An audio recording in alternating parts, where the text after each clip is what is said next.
Hello friends, welcome to study revolution. या लेक्चरमध्ये आपण अलीगढ मुस्लिम युनिव्हर्सिटीचा मुद्दा नेमका काय हे आपण समजावून घेणार.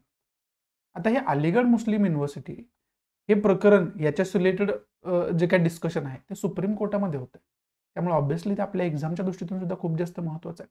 त्यामुळे खऱ्या अर्थानं या लेक्चरमध्ये आपण अलीगढ मुस्लिम युनिव्हर्सिटीशी रिलेटेड काय नेमका डिबेटचा मुद्दा आहे, हे न्यूजमध्ये का आहे आणि याची एक हिस्ट्री राहिलेली आहे, ती हिस्ट्री आणि सुप्रीम कोर्टाचं त्याच्यावरती कमेंट आणि त्याचं मग भविष्य काय असणार आहे हे समजावून आपण घेणार आहोत. त्याच्या अगोदर आपल्याला सोप्या भाषेमध्ये हे समजावून घ्यावं लागेल की मायनॉरिटी स्टेटसचा दर्जा एखाद्या इन्स्टिट्यूशनला असणं म्हणजे काय.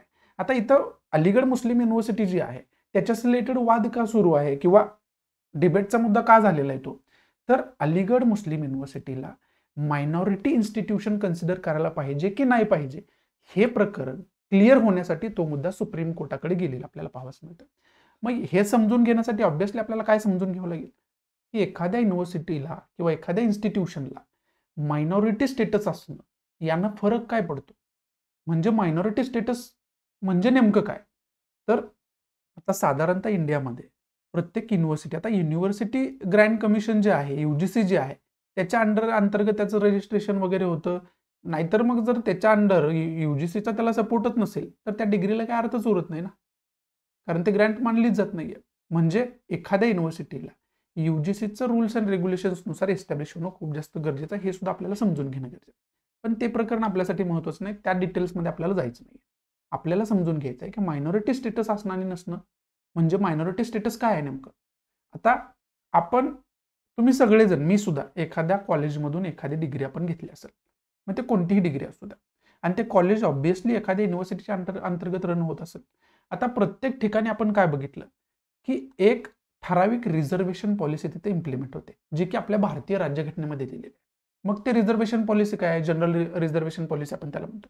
ती पॉलिसी काय की शेड्युल्ड कास्ट असतील, शेड्युल्ड ट्राईब्स असतील, अदर बॅकवर्ड कास्ट असेल किंवा इकॉनॉमिकल विकर सेक्शन सुद्धा आपण त्याच्यामध्ये घेऊ शकतो. या कॅटेगरीनुसार तिथं काही सीट्स रिझर्व्ह ठेवलेले असतात. हे का केलेलं असतं, कारण तशी तरतूद भारतीय राज्यघटनेमध्ये दिलेली आहे.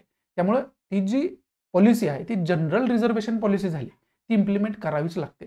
पण हे कुणाविषयी आपण बोलतोय, हे बोलतोय ज्या नॉर्मल युनिव्हर्सिटीज आहेत ज्यांना मायनॉरिटी स्टेटसचा दर्जा नाहीये, किंवा सॉरी मायनॉरिटी स्टेटस त्यांना नाहीये, अशामध्ये जनरल ही जी काही रिझर्वेशन पॉलिसी आहे ती लागू होते. पण ज्यावेळेस एखाद्या युनिव्हर्सिटीला मायनॉरिटी स्टेटस खरं तर प्राप्त होतं, त्यावेळेस आता for example Aligarh Muslim university आहे, याच्या मुळाशी जी मायनॉरिटी आहे ती कोणती मानली जाते, तर मुस्लिम मायनॉरिटी मानली जाते. आता एखाद्या कम्युनिटीला मायनॉरिटी कधी आपण खरं तर म्हणतो, तर ती लिंग्विस्टिक बेसिसवरती, लँग्वेजच्या बेसिसवरती किंवा धर्माच्या बेसिसवरती त्यांची संख्या त्या देशामध्ये मायनर असेल. आता मुस्लिम बघितलं तर ते लँग्वेजच्या आणि रिलिजनच्या बेसिसवरती खरं तर त्यांची संख्या आपण कमी बघतोय. मग सिख तशीच खरं तर एक मायनॉरिटी आहे, त्याच्यामध्ये अनेक बाकी सुद्धा मायनॉरिटीज आहेत. पण मग आता त्या मायनॉरिटीच्या खरं तर उद्धारासाठी, त्यांचे काही एज्युकेशनल राईट्स प्रोटेक्ट करण्यासाठी एखाद्या इन्स्टिट्यूशनची स्थापना होते. आता अलीगढ मुस्लिम युनिव्हर्सिटी एक मायनॉरिटी स्टेटस प्राप्त करते, तेव्हा इथं त्यांना हे जे काय जनरल रिझर्वेशन पॉलिसी आहे ते इम्प्लिमेंट करण्याचं प्रेशर आपण टाकू शकत नाही, किंवा ते त्यांना खरं तर लागू होत नाही.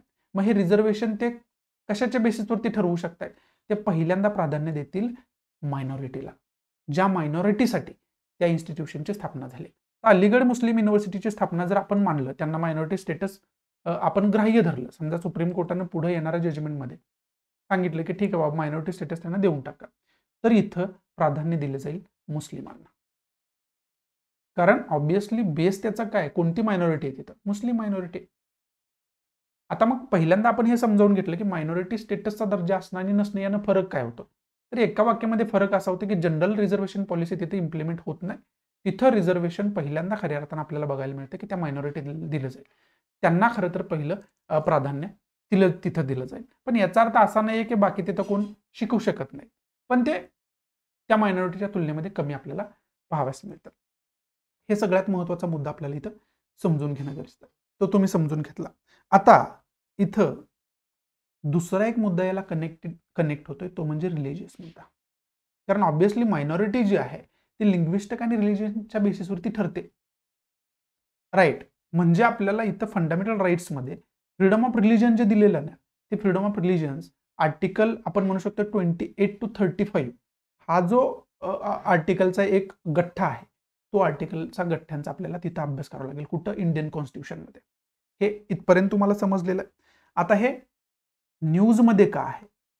तर न्यूजमध्ये याच्यासाठीच आहे की अलीगड युनिव्हर्सिटी, अलीगड मुस्लिम युनिव्हर्सिटी जी आहे त्याला मायनॉरिटी स्टेटस आहे की नाही, याच्यासाठीच हे न्यूजमध्ये पुन्हा एकदा आलेलं आहे. आता याची हिस्ट्री जर आपण बघितली तर अलीगड मुस्लिम युनिव्हर्सिटीची स्थापना खऱ्या अर्थानं 1875 मध्ये होते. त्यानंतर 1920 मध्ये त्याला कायद्यानुसार त्याची खरं तर स्थापना होते. त्याचा अगोदर अँग्लो मोहम्मदन असं काहीतरी नाव होतं. त्यानंतर मग 1920 मध्ये व्हॉइसरॉय एक ऍक्ट पास करतात, त्याच्यावरती साईन करतात आणि मग त्याला एक कायद्याचं स्वरूप प्राप्त होतं, एक गव्हर्नमेंटचा सपोर्ट प्राप्त होतो आणि कायद्यानुसार त्याची स्थापना होते आणि त्याचं नाव दिलं जातं अलीगड मुस्लिम युनिव्हर्सिटी. हे पुढे आपण बघणार आहोत.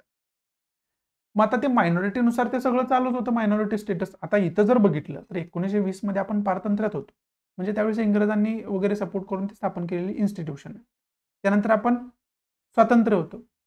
मग आता याच्याच रिलेटेड 1981 मध्ये एक अमेंडमेंट होते. त्याच्या अगोदर 1967 मध्ये सुप्रीम कोर्टाचं एक जजमेंट होतं जे आहे अजीज बाशा जजमेंट. आणि त्यानंतर हे पुढं जे काही घटनाक्रम आहे तो चालत राहतो, तो पुढे आपण बघणार आहे. पण आता हे जे मायनॉरिटी युनिव्हर्सिटी, मायनॉरिटी स्टेटस असणारी युनिव्हर्सिटी स्थापन झाली होती, त्याचं जे मायनॉरिटी स्टेटस आहे ते 1967 मध्ये सुप्रीम कोर्टानं रिजेक्ट केलं होतं. 1967 मध्ये 5 जज बेंच बसली होती. त्या जजमेंटचं नाव होतं किंवा त्या केसचं नाव होतं Aziz Basha versus union of India. आणि याच्या अंतर्गत सुप्रीम कोर्टानं सांगितलं की सेंट्रल ऍक्टच्या अंडर स्थापन झालेली युनिव्हर्सिटी जी आहे ती मायनॉरिटी स्टेटस असणारी युनिव्हर्सिटी असू शकत नाही. त्यामुळं अशा बेसिसवरती अलीगड मुस्लिम युनिव्हर्सिटीचं जे मायनॉरिटी स्टेटस आहे ते रिजेक्ट करण्यात आलं होतं. आता जे 2024 मध्ये आहे ते सुप्रीम कोर्ट डिस्कस करते. त्याच्यामध्ये 7 जज बेंच आणि त्याच्यामध्ये 4 जज जे आहेत ते म्हणतायत याच्यावरती विचार करणं गरजेचं आहे आणि 3 जज जे आहेत ते हे म्हणतायत की ठीक आहे, हे मायनॉरिटी स्टेटस यांना नसायलाच पाहिजे. अशा पद्धतीचं रुलिंग, म्हणजे 4:3 जे रुलिंग आहे ते रुलिंग त्याला आपण म्हणतो. म्हणजे 4 जज जे आहेत ते काय म्हणतायत की ठीक आहे, याच्यावरती डिस्कशन होणं खूप जास्त गरजेचं आहे आणि 3 म्हणतायत नाही, हे मायनॉरिटी स्टेटस नसायलाच पाहिजे. जे 1967चं जजमेंट होतं त्याला कुठंतरी थोड्या बहुत प्रमाणात ते सपोर्ट करताना आपल्याला पाहावंच मिळतं. अशा पद्धतीचं जजमेंट आता आलेलं आहे. आता हे जे 4 जज आहेत त्यांनी जे जजमेंट दिलेलं आहे की याच्यावरती विचार असा करायला पाहिजे, ते काय म्हणतायत तर ते म्हणतायत एक आता कॉन्स्टिट्यूशनल बेंच खरं तर तयार केली जाईल. त्याच्यामध्ये साधारणतः 3 जज असतील आणि ते खरं तर त्याच्यावरती जनरल जजमेंट्स देतील आणि त्याच्यानंतर ते सगळं ठरेल की त्याला मायनॉरिटी स्टेटस मिळणार आहे की नाही मिळणार आहे. म्हणजे हे काय फायनल जजमेंट नाही आहे. इथून पुढं अजून सुप्रीम कोर्टामध्ये याच्यावरती डिस्कशन होईल. ते वेगळी बेंच त्याच्यामध्ये डिस्कस करेल आणि मग त्याच्यानंतर खऱ्या अर्थानं जे काही जजमेंट फायनल येते त्याच्यावरती डिसाईड होईल की अलीगड मुस्लिम युनिव्हर्सिटीला मायनॉरिटी स्टेटस मिळणार आहे की नाही मिळणार आहे. म्हणजे ते मायनॉरिटी स्टेटस आहेच, पण ते एक्झिस्टन्स त्याचा जो आहे तो राहील की नाही राहील, त्याचं अस्तित्व राहील की नाही राहील, हे पुढं खरं तर डिसाईड होणार आहे. म्हणजे एक महत्त्वाचा मुद्दा लक्षात घेणं गरजेचं आहे. 2024चं आत्ताचं जजमेंट जे आलेलं आहे ते काय फायनल जजमेंट नाही आहे. अजून फायनल जजमेंट येणं आहे, हे तुमच्या लक्षात राहू द्या. त्याचबरोबर एक महत्त्वाची घटना काय आहे की डी.वाय चंद्रचूड जे आपले चीफ जस्टिस ऑफ इंडिया आहेत त्यांचा तो शेवटचा दिवस कार्यकालाचा होता. ते आता रिटायर झालेले आहेत. आत्ता आपण बघतोय की जे खन्ना आहेत ते पुन्हा चीफ जस्टिस ऑफ इंडिया म्हणून होतील. आता हे न्यूजमध्ये काय आहे त्याची थोडक्यात एक तुम्हाला समरी दिली मी की या सगळ्या घटनेमुळे न्यूजमध्ये आहे. आता डिटेलमध्ये थोडंसं आपण बघण्याचा ते प्रयत्न करूया की डिटेलमध्ये ही सगळी कहाणी काय. आता इथं आपल्याला पहिल्यांदा समजून घ्यायला लागेल की कॉन्स्टिट्यूशनल प्रोव्हिजन्स काय आहेत आणि त्याचं हिस्टॉरिकल याचं बॅकग्राऊंड काय. की जसं मी तुम्हाला सांगितलं की 1875 मध्ये अलीगड मुस्लिम युनिव्हर्सिटीचं स्थापना होते. तर ऑब्व्हियसली त्याच्या अगोदर त्याचं नाव वेगळं होतं, पण 1920 मध्ये व्हॉइसरॉय याला टोटली एक गव्हर्नमेंट सपोर्टेड युनिव्हर्सिटी बनवतात. त्याला खऱ्या अर्थाने कायद्याचं स्वरूप आहे. त्याच्या अगोदर एक कॉलेज म्हणून ते काम करत होतं. त्यानंतर त्याला युनिव्हर्सिटी म्हणून 1920 मध्ये एक सनद पास केली जाते, म्हणजे कायद्यानुसार त्याची स्थापना होते. इथपर्यंत तुम्हाला समजलं. त्या घटनेमधली जर प्रोव्हिजन बघितली तर आर्टिकल 30 जे आहे इंडियन कॉन्स्टिट्यूशनचं आर्टिकल 30 जे आहे ते आर्टिकल 30 आपल्याला काय सांगते? आर्टिकल 30 आपल्याला सांगते की बॉस तुम्ही एखादं, आता वर्ल्डमध्ये जर बघितलं तर article 30 of the constitution impose religious and linguistic minorities to establish and administer educational institution AMU had enjoyed minority status. आता आपण आपल्या, आता जसं की पहिल्यांदाच तुम्हाला मी काय सांगितलं की फ्रीडम ऑफ रिलिजनचा आपल्याला अभ्यास करणं गरजेचं आहे. आता त्याच्यामध्ये आर्टिकल 30 जे आहे ते आर्टिकल 30 सांगतं की आपलं जे रिलिजियस फ्रीडम दिलेलं आहे आपल्याला, त्यानुसार आपण एखादी इन्स्टिट्यूशन हे मायनॉरिटीच्या उद्धारासाठी बनवू शकतो किंवा त्यांना खऱ्या अर्थानं बेनिफिट्स देण्यासाठी, त्यांचे जे काही एज्युकेशनल राईट्स वगैरे आहेत किंवा ते प्रोटेक्ट करण्यासाठी आपण स्थापन करू शकतो. हे आर्टिकल 30 सांगतं, ते सांगितलेलं आहे. आता याच्यामध्ये 1951ची एक अमेंडमेंट आहे. त्याच्यामध्ये काय म्हटलंय बघा, that imperial law the AMU act. आता हे 1920 जे आहे ना, 1920 जसं की मी तुम्हाला सांगितलं की 1920 मध्ये इंग्रज सरकारने जे काही व्हॉइस रॉय असतील त्यांनी एक ऍक्टच खरं तर अलीगड मुस्लिम युनिव्हर्सिटीसाठी केला आणि त्यानुसार त्याला एक युनिव्हर्सिटीचा दर्जा प्राप्त झाला. ठीक आहे. आता 1951 मध्ये याच्यामध्ये एक अमेंडमेंट झालेली. ती अमेंडमेंट आपल्याला काय सांगते? Imperial law the Aligarh Muslim university act did away with compulsory religious instructions for Muslim students. आता याच्यामध्ये काय की 1951 मध्ये एक अमेंडमेंट आली होती. त्या अमेंडमेंटनुसार काय झालं, जरी हे मायनॉरिटी स्टेटस असणारी युनिव्हर्सिटी असली तर तुम्ही रिलिजियस इन्स्ट्रक्शन हे कंपल्सरी करू शकत नाही. म्हणजे यावेळेस नमाज पडायलाच पाहिजे किंवा जसं की धर्मामधली एखादी प्रार्थना आहे ती रोज सकाळी वाचायलाच पाहिजे, हे जे कंपल्सरी इन्स्ट्रक्शन होतं ते 1951 मध्ये काढून टाकण्यात आलं. आणि जे की बरोबर पण आहे. का बरोबर आहे? कारण आपण सेक्युलर आहे, राईट. त्यामुळं हे कंपल्सरी कोण माझ्यावर लादू शकत नाही की हिंदूंची प्रार्थना करायला पाहिजे, मुस्लिमांची प्रार्थना करायला पाहिजे, ख्रिश्चनांची प्रार्थना करायला पाहिजे किंवा सिखांची प्रार्थना करायला पाहिजे. ठीक आहे, ती खरं तर माझी चॉईस असायला पाहिजे, तो माझा फंडामेंटल राईट आहे. आणि मग हे 1951 मध्ये एस्टॅब्लिश करण्यात आलं, तशा पद्धतीची अमेंडमेंट करण्यात आली. हे एक जे आहे हे आपल्याला समजून घ्यायला पाहिजे. त्यानंतर आर्टिकल 28 इथं दिलेलं आहे. त्याच्यामध्ये काय सांगितलं की India compulsory religious instruction is prohibited in state funded educational institutions under article 28. State funded institution म्हणजे काय? सरकारने जे काय निधी देऊन इन्स्टिट्यूशन उभा केलेले आहेत त्याच्यामध्ये तुम्ही रिलिजियस इन्स्ट्रक्शन जे आहे ते कंपल्सरी करू शकत नाही. कारण मग सेक्युलरिटी जी आहे आपली, धर्मनिरपेक्षता जी आहे ती एस्टॅब्लिश होत नाही, जे की भारतीय राज्यघटनेच्या प्रिअम्बलमध्येच आपण बघतोय. त्यामुळे सुद्धा ही अमेंडमेंट आपल्याला पाहाव्यास मिळते. आणि त्यानंतर आपण काय बघतोय की 1967 मध्ये यस अजीज बादशाह वर्सेस युनियन ऑफ इंडिया ही केस येते. हे जजमेंट सुप्रीम कोर्टाचं येते आणि त्याच्यामध्ये डिरेक्टली सुप्रीम कोर्ट काय सांगतं, आता ही 5 जज बेंच होती. अशा पद्धतीचे जजमेंट आपल्यासाठी का महत्वाचे असतात? कारण आन्सर रायटिंगमध्ये आपल्याला त्याचा खूप मोठ्या प्रमाणात फायदा होतो. डिरेक्टली तुम्ही जर हे कोट करत असाल तर ते जास्त मार्क्स मिळवणारं आन्सर ठरतं आणि ऑब्व्हियसली ते इम्प्रेसिव्ह पण असतं डिटेलमध्ये आपण इन्फॉर्मेशन देत असेल तर. म्हणून हे जे जजमेंट्स आहेत ते तुम्हाला माहिती असणं गरजेचं आहे. ते जजमेंट, त्याचं खरं तर इयर, त्याच्यामध्ये किती जजची बेंच होती, नेमकं जजमेंट काय होतं, त्याचं वर्डिंग कशा पद्धतीचं होतं, इथपर्यंत जर तुम्हाला ते लक्षात ठेवता आलं तर ते खूप जास्त महत्त्वाचं ठरू शकतं. असो, आता याच्यामध्ये महत्त्वाची गोष्ट काय आहे की इथपर्यंत जर आपण बघितलं तर अलीगड मुस्लिम युनिव्हर्सिटी एक मायनॉरिटी स्टेटस असणारी युनिव्हर्सिटी होती. पण 1967 मध्ये सुप्रीम कोर्टात जजमेंट येते आणि त्याचा एक कन्क्लुजन त्याच्यामध्ये काय आहे की एक सारासार ते जजमेंट काय होतं, तर ते जजमेंट होतं की अलीगड मुस्लिम युनिव्हर्सिटी ही मायनॉरिटी स्टेटस असणारी युनिव्हर्सिटी असू शकत नाही. म्हणजे त्याचं मायनॉरिटी स्टेटस जे आहे ते रद्द करण्यात आलं. हे जजमेंट होतं एस अजीज बादशाह versus union of India. The supreme court ruled that AMU could not be considered a minority institution as it was established by the Central Act categorizing it as a central university. पुढे जाऊन काय म्हटले, this ruling denied AMU the right of minority institutions under article 30 of the Indian constitution. आता हे 2024च्या केसमध्ये सुद्धा आताचं जे जजमेंट आलेलं आहे ना त्याच्यामध्ये सुद्धा chief justice of India DY Chandrachud काय म्हणले की एखाद्या इन्स्टिट्यूशनची स्थापना होणं, एस्टॅब्लिशमेंट होणं आणि त्याला इन्कॉर्पोरेट करणं, ह्या 2 कॉन्सेप्ट आपल्याला वेगवेगळे करावे लागतील. आता एस्टॅब्लिश होणं म्हणजे काय, की त्या डेटला त्याची स्थापना झालेली आहे.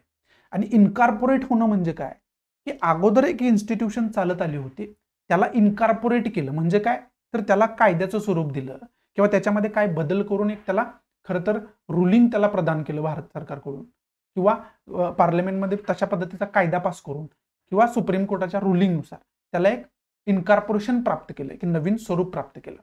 ह्या दोन संकल्पना वेगवेगळ्या आहेत. हे आपण दोन संकल्पना वेगवेगळ्या कन्सिडर करायला पाहिजे. हे शब्द आहेत chief justice of India DY. Chandrachud यांचे.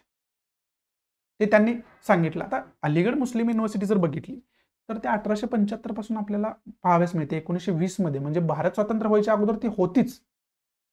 भारत स्वतंत्र झाल्यानंतर हे जे काही वेगवेगळे आपण अमेंडमेंट करतोय किंवा सुप्रीम कोर्टात जजमेंट देतोय, हे इनकॉर्पोरेशन त्याचं करतोय आपण. त्यामुळे ह्या दोन गोष्टी, डिफरन्स जो आहे त्या दोन गोष्टीतला, तो त्यांनी हायलाइट केलेला तिथं पाहावयास मिळते. त्याचा खूप मोठा अर्थ आहे. पुढे तुम्हाला समजेल त्याचा काय नेमका अर्थ आहे.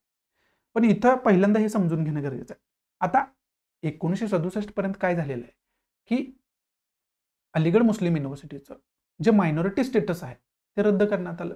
त्यानंतर पुन्हा काय झाले बघा, हे खूप जास्त नाट्यमय आहे. जेवढं नाट्यमय असेल ना तेवढं जास्त इंटरेस्टिंग होत जाते. आणि पुन्हा पुढे बघा काय होतं.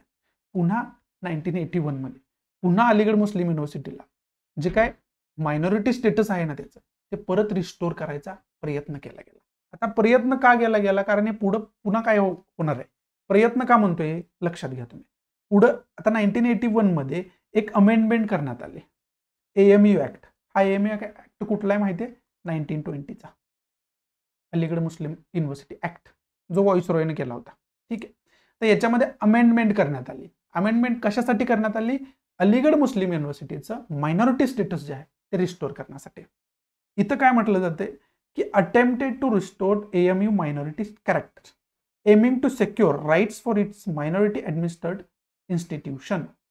म्हणजे ही एक मायनॉरिटीसाठी स्थापन झालेली जी काही इन्स्टिट्यूशन आहे त्याचं जे काही अधिकार आहे हे रिस्टोर करण्यासाठी मायनॉरिटी स्टेटस रिस्टोर करणं गरजेचं होतं.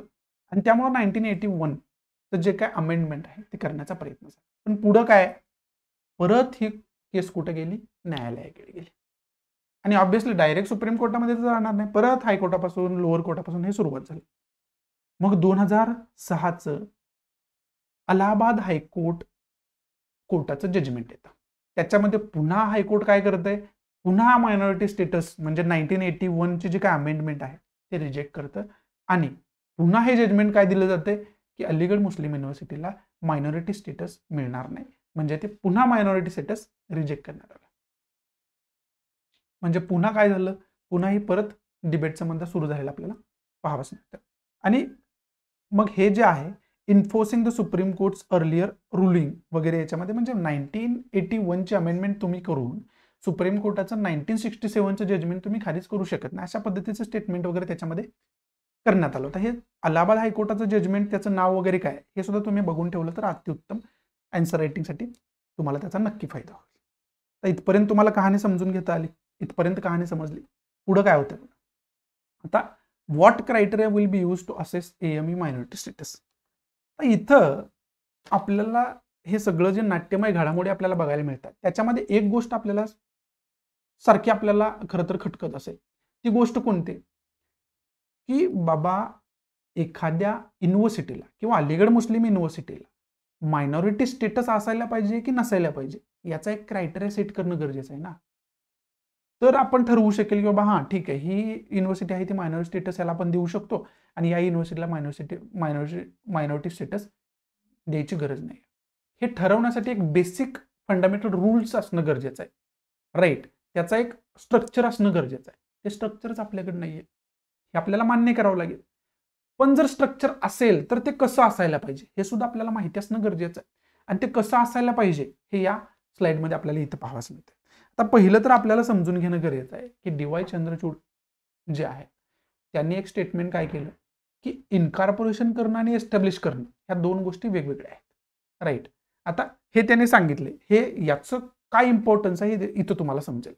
आता भारतीय राज्यघटनेच्या आर्टिकल 30 सबसेक्शन 1 मध्ये आपल्याला काय दिलेलं आहे, की तुम्ही मायनॉरिटी स्टेटसच्या आधारावरती मायनॉरिटीसाठी एज्युकेशनल इन्स्टिट्यूशनची वगैरे स्थापना करू शकताय आणि ते तशा पद्धतीने चालवू शकताय. आपल्याला अधिकार दिलेला आहे त्याच्यामध्ये, राईट. पण तेवढ्यावरती आपण शांत बसू शकत नाही ना.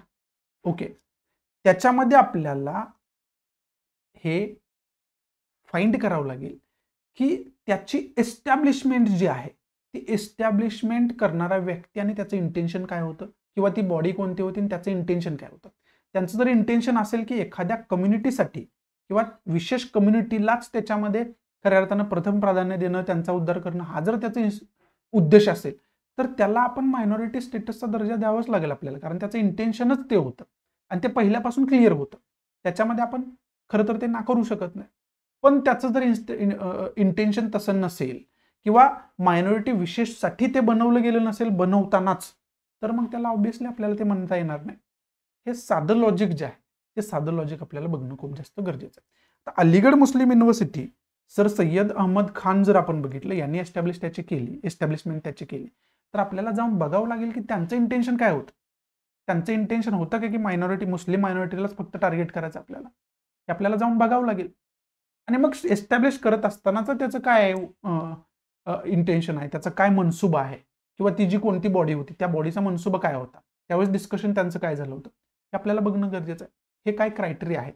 मग इथं टू फोल्ड टेस्ट वगैरे दिलेली आहे की फर्स्ट लिंब त्याचा काय असायला पाहिजे, सेकंड लिंब त्याचा काय असायला पाहिजे. मग हे जे काही क्रायटेरिया आहेत हे क्रायटेरिया आपल्याला खऱ्या अर्थानं बघायला पाहिजे. म्हणजे याच्यामध्ये ब्रेन बिहाइंड, की त्याच्यामध्ये जे काय ब्रेन आहे, जसं की अलीगड मुस्लिम युनिव्हर्सिटी स्थापन करण्याच्या पाठीमागे सर सय्यद अहमद खान यांचा ब्रेन होता.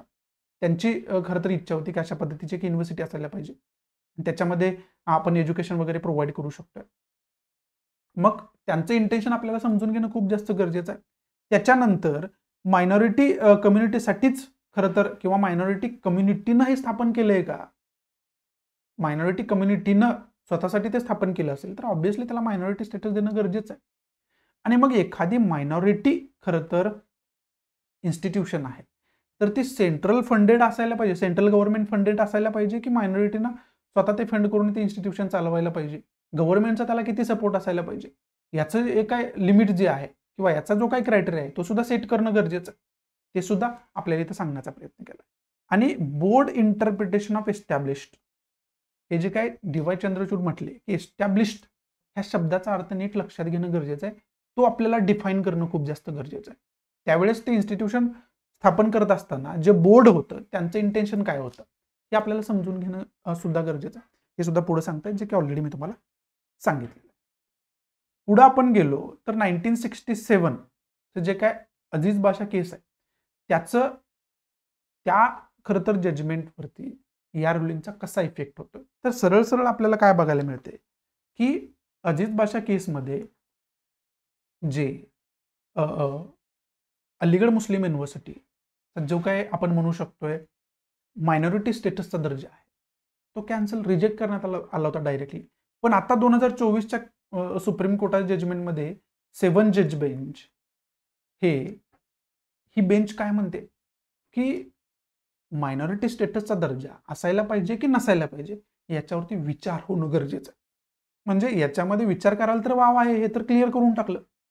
आणि मग त्याच्यासाठी 3 जज बेंच बसेल आणि खऱ्या अर्थानं ती बेंच जी आहे ते त्याच्यावरती विचार करेल, गरज पडली तर एखादा फ्रेमवर्क बनवेल आणि त्यानुसार ठरेल की एखाद्या युनिव्हर्सिटीला किंवा इन्स्टिट्यूशनला मायनॉरिटीचा दर्जा असायला पाहिजे की नसायला पाहिजे.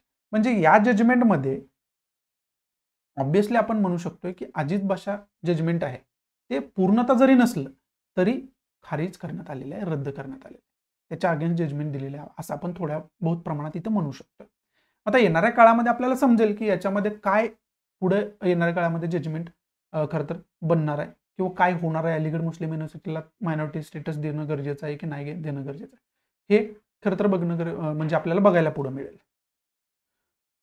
पुढे जर आपण गेलो ना तर पुढे आपल्याला जनरल रिझर्वेशन पॉलिसी जी आहे ती आपल्याला खऱ्या अर्थानं समजून घेणं गरजेचं आहे. की जसं की मी पहिल्यांदाच तुम्हाला सांगितलं की एखाद्या इन्स्टिट्यूशनला मायनॉरिटी स्टेटस असलं काय नसलं काय फरक काय पडतोय, खूप जास्त फरक पडतोय, खूप जास्त फरक पडतोय. कसा खूप जास्त फरक पडतोय, कुठल्याही युनिव्हर्सिटीमध्ये त्याच्या अंडर इन्स्टिट्यूशन्समध्ये कुठल्याही आपण ऍडमिशन घेतलं तर ऍडमिशन घेत असतानाच आपल्याला एक रिझर्वेशन पॉलिसी पाहाव्यास मिळते, जे की भारतीय राज्यघटनेमध्येच दिलेली आहे. ती फॉलो करावीच लागते.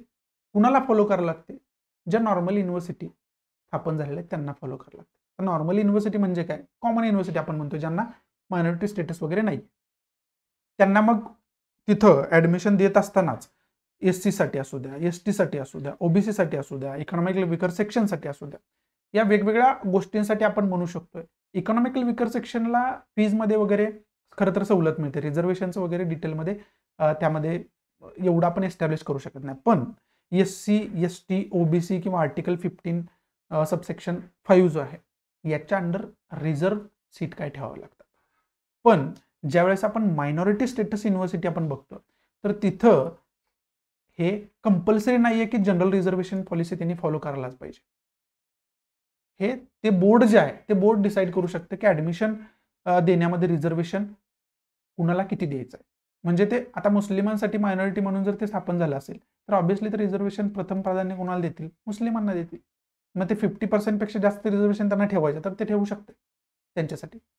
सो त्याच्यामुळे मी म्हटलं की हे खूप महत्वाची गोष्ट आहे, म्हणजे हे खूप डिफरन्स त्याच्यामध्ये पडतो ज्यावेळेस आपण हे बघायला जातो त्यावेळेस. आणि हे यांनी एका केसमध्ये केलं सुद्धा होतं, म्हणून तर 1951 1981 मध्ये आपल्याला अमेंडमेंट त्याच्यामध्ये पाहाव्यास मिळतात. आणि हा खरं तर डिफरन्स आहे जो की आपल्याला समजून घेणं गरजेचं आहे. म्हणून तर हा एवढा मोठा मुद्दा आहे जो डिस्कशनचा मुद्दा आहे. I getting my point. So त्यामुळं आणि मग यांच्यावरती आता ऍडमिशन कुणाला किती सीट्स रिझर्व ठेवायच्या स्टुडंटसाठी ऍडमिशनमध्ये हे ते बोर्ड डिसाईड करू शकते. त्याच्यामध्ये बाकी इन्स्टिट्यूशन सेंट्रल गव्हर्नमेंट वगैरे हस्तक्षेप करू शकत नाही. दुसरा मुद्दा काय की टीचर स्टाफ असू द्या किंवा कोणताही स्टाफ तिथं अपॉइंट करायचा असेल त्याच्यामध्ये सुद्धा रिझर्वेशन किती कुणाला द्यायचं हे ते बोर्ड डिसाईड करेल. त्याच्यामध्ये सुद्धा गव्हर्नमेंट किंवा बाकी जनरल रिझर्वेशन पॉलिसी इम्प्लिमेंट तिथं होत नाही. ते बोर्ड जे आहे त्या इन्स्टिट्यूशनचं किंवा युनिव्हर्सिटी बोर्ड आहे ते बोर्ड ठरवेल. हा एवढा मोठा डिफरन्स आहे एखाद्या इन्स्टिट्यूशनला मायनॉरिटी स्टेटस असण्यामध्ये आणि नसण्यामध्ये. सो हा डिफरन्स जो आहे तो सुद्धा आपल्याला चांगल्या पद्धतीने क्लिअरली माहिती असायला पाहिजे. आता पुढे आपल्याला काय समजून घेणं गरजेचं आहे, बाबा हा मुद्दा तर मला चांगल्या पद्धतीने समजला, मग याच्यामध्ये सोल्युशन काय असायला पाहिजे. एक तर सोल्युशन पहिल्यांदा आपल्याला क्लिअरली माहिती झाली की काहीतरी रेग्युलेशन बनवा ना.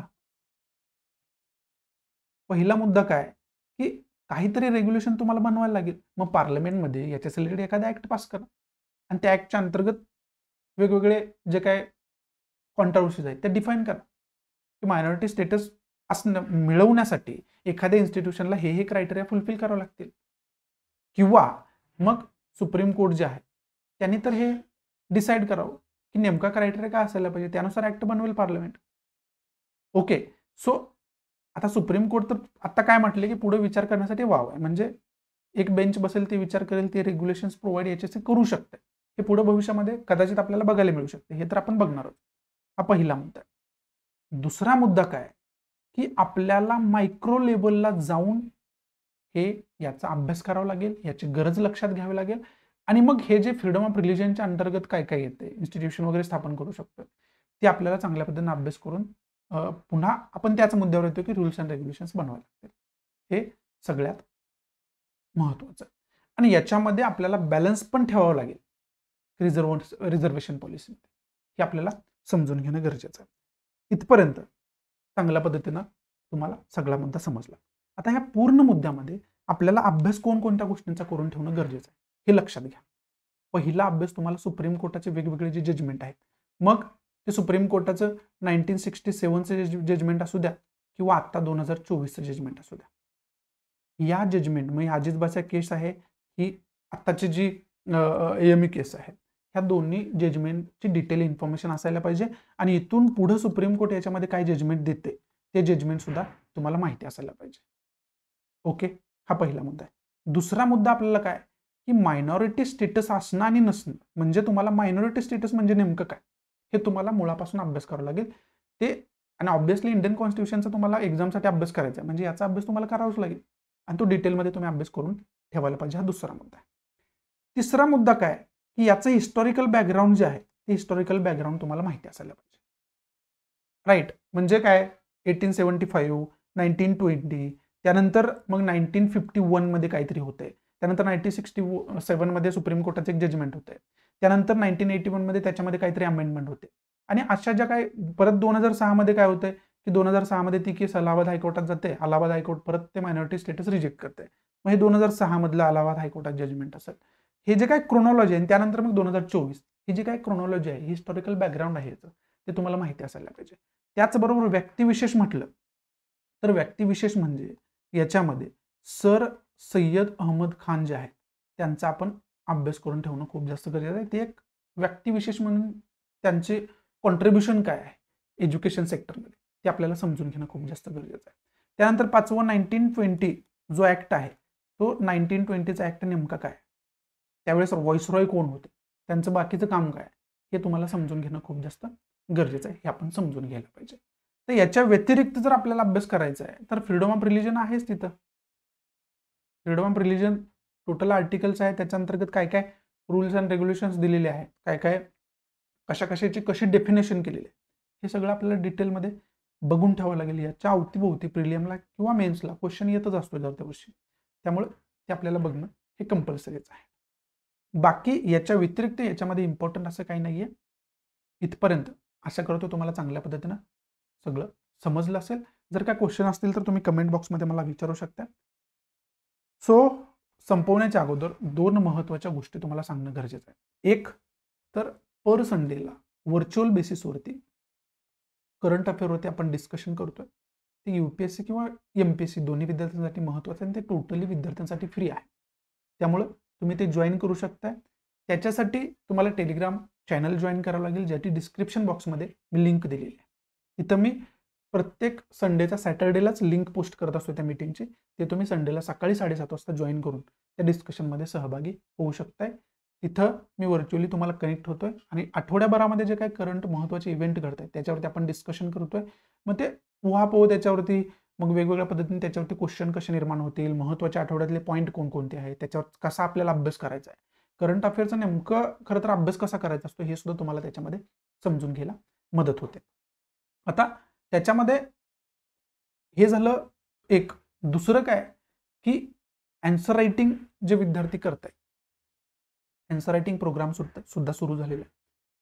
अँसर रायटिंग ग्रुप वेगळा स्थापन झाला आहे. तिथं विद्यार्थी, तिथं मी डेली बेसिसवरती आपण जे काही डिस्कशन करंट इव्हेंट बघतोय न्यूजपेपरमध्ये त्याच्या आधारावरती क्वेश्चन फॉर्म करत असतोय. ते आपला अँसर रायटिंग ग्रुप एक आहे जो टेलिग्रामवरतीच आहे. त्याची सुद्धा लिंक डिस्क्रिप्शन बॉक्समध्ये दिलेली आहे. तो ग्रुप जॉईन करा. तिथं मी क्वेश्चन पोस्ट करत असतोय. त्याच्या आधारावर तुम्ही अँसर लिहून तुम्ही तिथंच PDF फॉर्ममध्ये त्या ग्रुपवरती अपलोड करू शकताय. मी स्वतः तुम्हाला तिथं फीडबॅक देतोय, तुमचे पेपर चेक करून देतोय. त्यामुळे तुम्ही अँसर रायटिंगमध्ये सुद्धा प्रोग्रेस करू शकताय. हे दोन्ही प्रोग्राम विद्यार्थ्यांसाठी फ्री आहेत. इंग्लिशमध्ये किंवा मराठीमध्ये जर तुम्ही अँसर रायटिंग करत असाल तर तुम्ही त्याचा फायदा घेऊ शकता. ते दोन्ही गोष्टी तुम्हाला डिस्क्रिप्शन बॉक्समध्ये दिलेल्या आहेत. आणि तुम्हाला 1-on-1 जर काउन्सिलिंग हवी असेल की प्रिपरेशन आता सुरू केलेलं आहे, पुढं काय काय करायला पाहिजे, कोणकोणत्या गोष्टी टाळायला पाहिजे, तर तुम्ही मला पर्सनली टेलिग्रामवरती मेसेज सुद्धा करू शकता. मी तुम्हाला पर्सनली व्हर्च्युअली तिथं भेटत असतो आणि पर्सनली गाईड सुद्धा करत असतोय. ते सुद्धा सगळ्या विद्यार्थ्यांसाठी फ्री आहे. सो या ठिकाणी तुमची रजा घेतो. आशा करतो चांगल्या पद्धतीने हा मुद्दा जो आहे तो तुम्हाला समजला असेल. सो या ठिकाणी तुमची रजा घेतो. भेटू आपण अशाच इंटरेस्टिंग नवनवीन लेक्चरमध्ये. तोपर्यंत thanks for watching. Good bye, take care, जय हिंद.